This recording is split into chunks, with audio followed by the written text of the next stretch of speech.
The question asked by ISBA is that why don't I give public lectures as I used to give before? The answers can be divided into 2 or 3 parts. Number one, I remember when I started doing dawah in the early 90s. I got inspired by Sheikh Didat in 1987. I was doing mainly one-to-one dawah. Then in the early 90s, I started giving public talks. And then I started traveling. The first talk I think I gave was in South Africa in 1994. My first talk outside India. And then I remember I used to give a lot of talks. I remember when I went to Kuwait in 1998. In one day, I gave 8 talks. One is immediately after Fajr early in the morning, and last talk was 2 o'clock in the night. 8 talks, 8 public talks in a day. I remember when I used to travel towards the end of the 90s and the early parts of 2000, I used to spend maybe a few days and I used to give tens of lectures. On average, few lectures a day, maybe more than 1 lecture a day, 2, 3 lectures a day on average. So I spend about 5 days and about maybe 10, 15 lectures. We spend a week and we give maybe 20 lectures. Later on, with the help of Allah subhanahu wa ta'ala, as time went on growing, Alhamdulillah, Allah gave more power in my speech. Allah put love and mercy into the heart of the people. Previously, when I used to give lectures, my audience, I remember, Sheikh Didat, Sheikh Ahmad Didat, the person who inspired me, may Allah grant Jannah, Rahimullah, he had told me, when you come to Saudi Arabia, expect few people. Don't expect the way you get in India, thousands of people. And the first talk I gave in Saudi Arabia, it was in 1996, if I'm not mistaken. My first talk in Jeddah, I was expecting maybe 10, 15 people, and mashallah, more than 1,000 people came. So Allah is blessed that initially when it started, only the numbers were in thousands. Okay, Western countries were initially few hundred, then went to thousands. But as Allah subhanahu wa ta'ala kept on putting love of me into the hearts of the Muslims and even many of the non-Muslims, then the strategy changed, and maybe in the year 2010 onward, etc., I preferred giving few lectures with larger audiences. And that's how my talks became few, but the numbers became large. And then we were more involved in the media. We used to record the programs and see to it that many people used to watch. So that's how most of the talks abroad, used to have large gathering. Maybe if you see from the year 2010 to 2016, we had to travel a lot. The audiences abroad were 5,000, 10,000, 20,000, 50,000, large gatherings. In India, it was 100,000, 200,000, 500,000, 1 million. So few lectures, larger audience. If you count the number of people in public talks, every year increased. Means if I went to a city and spent 5 days and gave maybe 15 talks, or spent 2 weeks and give 20 talks. Now I go to a country, I give talks only on the weekends. But the number of people coming for the talks, for those 2 talks, are much more than 10 talks put together. That's number one. But that's not the only thing. We also record this on the media, and when it goes on the social media people watch to a larger number on social media and on the satellite channel. So when we started the satellite channel in 2006, our main focus was see to it that programs on the satellite channels are good. So my talks became less, but the reach became more.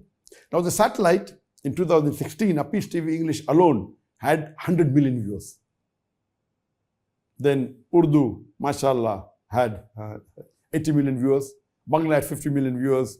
Chinese had 20 million viewers. Now the viewership has a little bit declined. So previously it was about 250 million all put together. Now it may have reduced to maybe 200 million all put together. Because the social media is getting more and more. More people are watching social media, but the television yet has its advantage. So now because of social media, we are coming on the social media. The Facebook is there. Now my Facebook has 23.9 million, mashallah, subscribers. The YouTube has 3.89 million subscribers, and the Instagram, so on and so forth. So in terms of lectures, I do agree. With the public lectures, I do agree. It has reduced.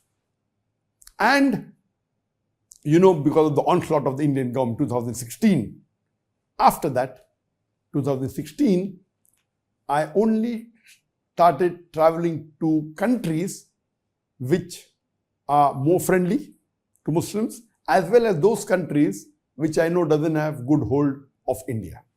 As you know that because of the onslaught of the Indian government, the BJP government, Narendra Modi had to do hijrah in 2016 from India to Malaysia.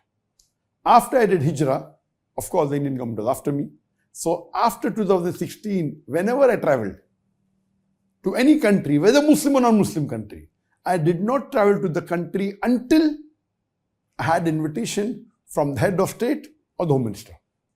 So all the countries that I've traveled after 2016, all it was an invitation or it was a sanction or a nod from the head of state, whether it be the prime minister or the president or the sheikh or the king or the person, or from the home ministry. Because I wanted to be safe and secure, because India is a very powerful country and you know that Modi is very powerful and is close to many countries, especially Muslim countries. So any country I went, I saw to it that it was hosted by the government, by the head of state or by the home minister. So that's the reason after 2016, one of the reasons that the countries where I used to travel before without this condition, I stopped going. The invitations are yet coming. Anyone invites me, I say, if you give me the invitation from the head of state or from the home minister, I'll come. I remember in 2020, April, I was invited a couple of months, I think in January 2020, I was invited. There's going to be a program in April in Canada where Justin Trudeau, who is the president of the Prime Minister of Canada, he was going to be the chief guest. I was called as a guest of honor, and the Muslim MP was invited and accepted that because it was through the government, and indirectly the head of state of Canada was there. But unfortunately, because of COVID, the program was cancelled. So one thing that in between, okay, in 2016 I traveled to many countries, 17 I traveled, but during the span, when I came and I migrated to Malaysia, I was here for 1 year rest, and then I started traveling again, but then COVID came. So in 2020 and 21, I did not travel because of COVID. But one thing good that happened is I started this session as Dr. Zakir. In 2020, I remember in Ramadan, it was in April, the lockdown came in March, and I said, okay, now I cannot travel, all the programs have been cancelled, there was no talk, not in Malaysia, not outside, what to do? And I like giving talks. So we started this as Dr. Zakir, and that time when we started in Ramzan, in April 2020, I used to give twice a week. But then I realized that giving twice a week, reading the questions, we thought it would be easy, only the talk and maybe a couple of hours of preparation and giving the talk. We realized that average in a week, 20,000 questions started coming. So the biggest ordeal is to read these questions. So I had a team, and my team doesn't read all the 20,000, maybe 5,000, 6,000, whatever they read. From that, they passed me 100 questions. From that 100, I select 20 questions to answer, approximately. So then, after Ramadan, because of all my other activities, the satellite, etc., I reduced it to once a week. And when the COVID ended, maybe in 2021, 2022, when my son Farik came to Malaysia, or he was in Saudi, that time we used to join. I used to handle 1.5 hours, my son half an hour. But when he came to Malaysia, then I handle, as Dr. Zakir, on the first and the third Saturday, and my son handles as Sheikh Farik on the second and the fourth Saturday. So many, but because we reduced, I changed from 1.5 hours to 2 hours. So the length has remained approximately the same.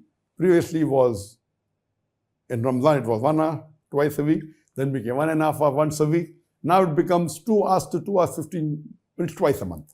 So it comes to approximately 1 hour a week for me, but Farik additional takes 1 hour every fortnight, so 2 hours a month. But naturally, the audience on the social media, live, on the Facebook, on the YouTube, on the Instagram, on the Peace TV, the thing is large. But coming back to your question, yes, public talks has reduced. Now, one thing is there, I prefer public talks because in public talks, I enjoy, and I'm giving a talk standing, I can see the audience live. It's different than talking in front of a camera. Both are different. But one good thing that happened in the Ask Dr. Zakir Naik sessions, we are in the 12th season. The first Ramadan season had about 9 sessions. Now each of the season have normally 6 sessions, sometimes 7. So already 12. So already more than 70 sessions have taken place, for about 1.5 to 2 hours. And more than 1,500 questions have been answered. The difference in this and the public lecture is, the public lecture is good, of course, inspiring, a lot of cameras, audiences there, 5,000, 10,000, 20,000, 50,000. And even in this time, in Malaysia, before the COVID, I had given the talk just before the COVID in 2019, and I gave a talk in Malaysia, in Kelantan, there were more than 100,000 people. In 2017, when I gave in Indonesia, there were 110,000 people in Jakarta. So the audiences, of course, those talks with the number of cameras, 12, it's much better. In terms of impact, it is 10 to 20 times better. But as far as the talks are concerned, excellent. As far as the questions are concerned, there were many questions which were repetitive. And we cannot say this question has been asked 1 year back, I cannot answer. I cannot say this question was, yes, if it's asked same day, I can refuse answering. Or if it was asked yesterday in another talk in the same city, I can say it was answered yesterday. But I cannot say it was answered 1 month back in Nigeria or 1 month back in Qatar. I have to answer. So there were questions which were repetitive. So if you remove the duplicate, suppose every public talk, I may handle about 10 to 20 questions, out of which more than 50% are repetition. Or some questions which ask twice, some 3 times, some 10 times. So the net impact, you could say unique question, you could say 25% only. Absolutely unique. In this program, Ask Dr. Zakir, the repetitions are very few. Maybe less than 10%. So when we get this 20,000 question, my staff has been trained that if the questions normally which I've already answered in public lectures, avoid them. If it is already answered in this, avoid them. Sometimes there are repetition if it has a different angle. So there are questions which are repeated. Therefore, I say 10% less than that. It may have a different angle, so half the answer may be same, half may be new.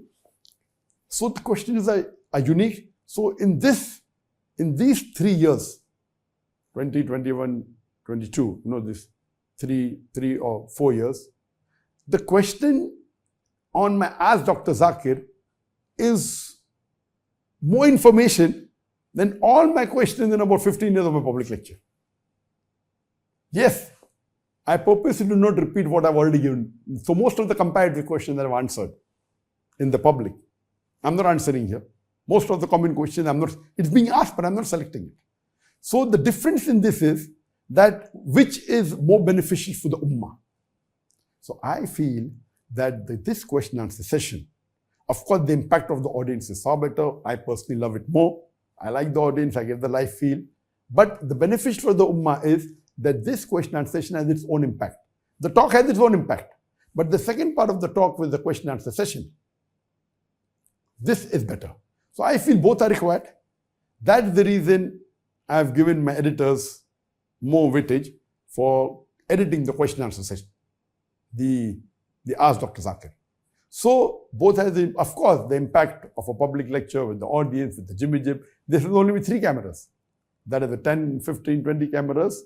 And now, coming to your question again, that there was a gap for about 2 years, and when it restarted, I remember the first talk I gave was in 2022 in Malaysia, in Perlis. It was the first public lecture allowed in Malaysia after the restrictions of COVID, and there the authorities put a restriction not more than 1,000 people. So 1,000 people came. It was Dr. Zakir history, Dr. Zakir Naik story, from Bombay to Hijrah to Malaysia, and it was a 2.5 hours lecture.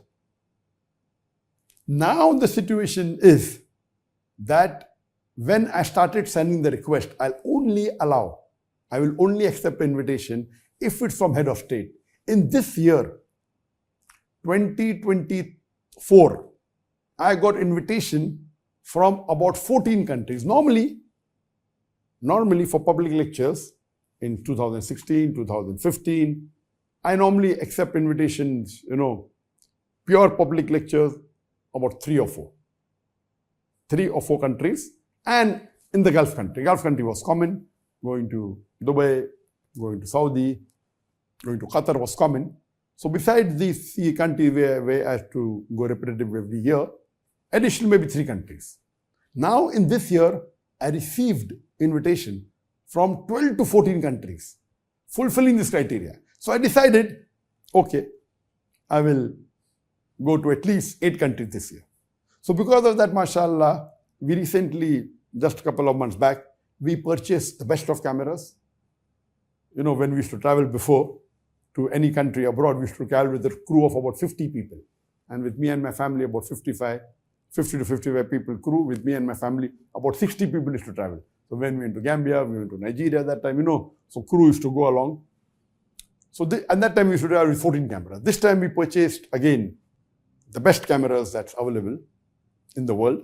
Just a couple of months back, we purchased the Sony Venice 2, which is 8.6K. And we purchased the Angina lens, which is the best lens in the world. What we did that we purchased the 7 high quality best cameras in the world, and we are continuing with these cameras that we're recording. These are the FX9, which are cinematic cameras, but of a lower end. So we'll do the recording with 10 cameras, and we decided to travel with about 15, 20 people. Previously it was 50 to 60 people. Now we decided we will make the crew a bit less, so 20 people. And because we accepted the invitation, that's the reason this Ask Dr. Zakir did not happen for the last 6 months. I was away. But naturally there was Ramadan in it, there was Hajj, not only lectures. But even now I was supposed to travel to an African country, but because there was some problem and riots, that got postponed. And inshallah, it will again start from September, October, November, December, again I'll be traveling. And when I travel, Ask Dr. Zakir Naik doesn't take place because we're busy with that. So both has its pros and cons. Allah knows best. He had the Ask Dr. Zakir Naik, for about 3 years. And then it reduced, it's yet continuing. Now, inshallah, from this year onwards, from 2024, there'll be more public lectures. And inshallah, I hope it will benefit for the Ummah, it will benefit me in this world and also in the Akhirah. So the public lectures, inshallah, will not be the same as before in the 90s and 2000s. But inshallah, go back to what we used to do in 2013, 14, 15, 16, where I travel at least to 4 or 5 countries and have large audience. And we pray to Allah subhanahu wa ta'ala that now the audiences will be larger. There are new topics that have come. So the matter in terms of available to the public on the social media, on the video, on the satellite has increased multiple times more. In terms of duration, it may be similar, but in terms of uniqueness, it is more. And I also spend time in doing more research. That if these questions are asked, the selection takes a lot of time, reading takes a lot of time, and then selecting is main thing. And then we are more selecting those questions which are suppose asked by atheists against Islam, asked by those people who, while posing to Muslims, they can get deviated. So it has its own benefit, and that's the reason I enjoy this session of Ask Dr. Zakir, but I also miss the program. Now, what I miss, one thing wasn't asked by you, which I'm missing more, it is the peace conferences. The peace conference is something what I miss the most since I've left India, especially Bombay. The thing that I miss the most, besides my family, that's my parents, and brothers and sisters, the thing that I really missed in terms of dawah is the peace conference. Other things, alhamdulillah. But the peace conference, the way we used to have in Bombay, we had for many years, and the audiences used to be hundreds of thousands in one sitting, over 10 years, about 1 million people, the audiences coming in large numbers, more than 30 speakers coming from different parts of the world. This we missed. And I was hoping to have this, and I spoke to a few people about which is the best place to have it, which country would be the best. And unfortunately, most of the Muslim countries may not like having such large audiences and large number of speakers coming, but there's good news for you. Inshallah, after 6 months, in January, that is in the last week of January, from the 24th, 25th, 26th, for 3 days, Friday, Saturday, Sunday, 2025, we'll be having not the same level of the peace conference what we used to have in Bombay, but we'll be having the Pearl-e-Sunnah Convention. This year, there were 6 speakers, and I spoke to the Mufti and the authorities, and they agreed this time they'll have 18 speakers. It's going to be for 3 days, and 18 speakers, international speakers, most of them who come on peace leave will be there. It'll be for 3 days. It will not be the same large audience, but at least the speakers will be together. What we had done in 2022, because we didn't have a peace conference, we had a brainstorming session in Qatar in 2022, immediately after Ramadan, in April and May, for about 5 days.